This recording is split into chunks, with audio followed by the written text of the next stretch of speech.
It's good not to know.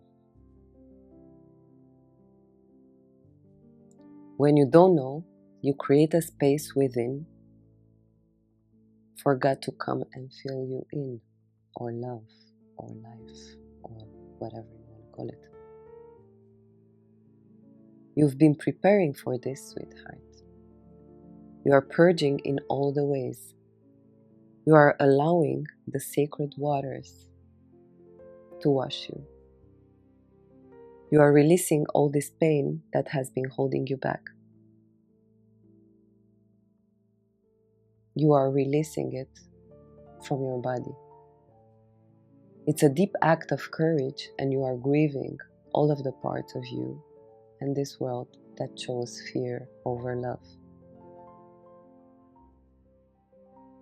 You are letting yourself be washed by the sin of not knowing better.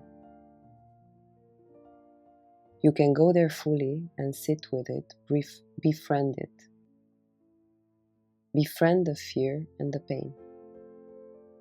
These two are in a nice relationship together.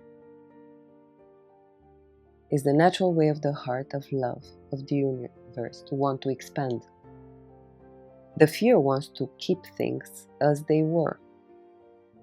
So from the natural expansion occurring and fear holding it back in a way, there is this tension created that we perceive as pain.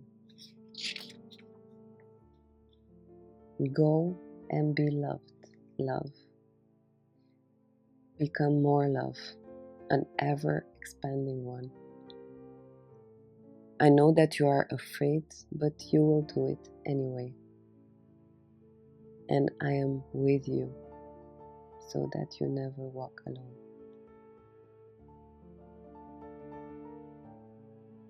This is so beautiful.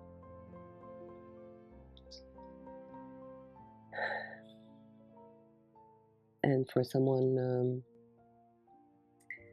like me who, since I was a child, out of fear, obviously,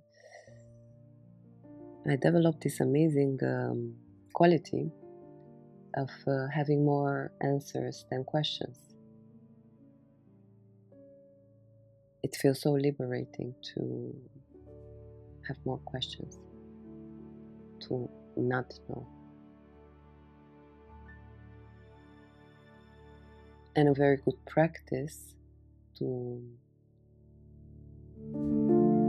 trust this and to become more love for me was to remember a time when I really felt loved as a child. And in my case, it's a very dear memory of mine when I was, maybe, I don't know, 5-6 years old. And I used to have problems with my ears, a lot of pain. And I remember that almost nothing was working, even though, of course, I was going to, my grandparents were taking me to the doctor, and they were giving me all kind of things, and even like warm olive oil and so on. But one of my dearest memories was that one night when I had this ear pain, and I couldn't sleep, and I was literally crying because of the pain.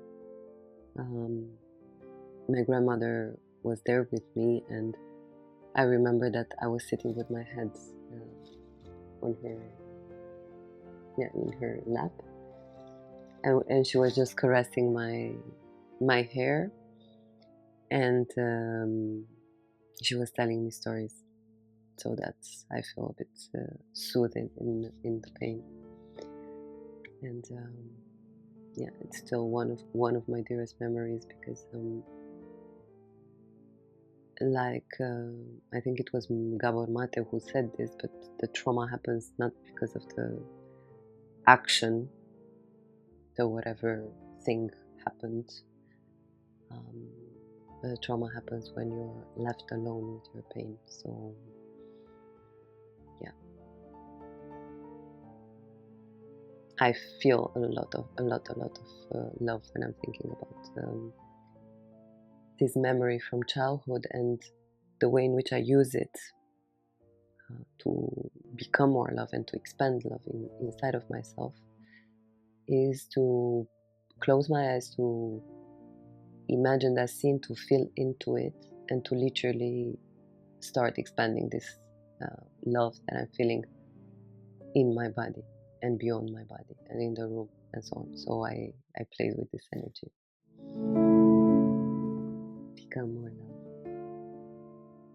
Hi, thank you for being here on this path to free love and love free. I wanted to let you know that if you want me to record a video on a specific topic, you can drop me a question in the comments down below or via email. You will find the email in the description of the videos. I see you.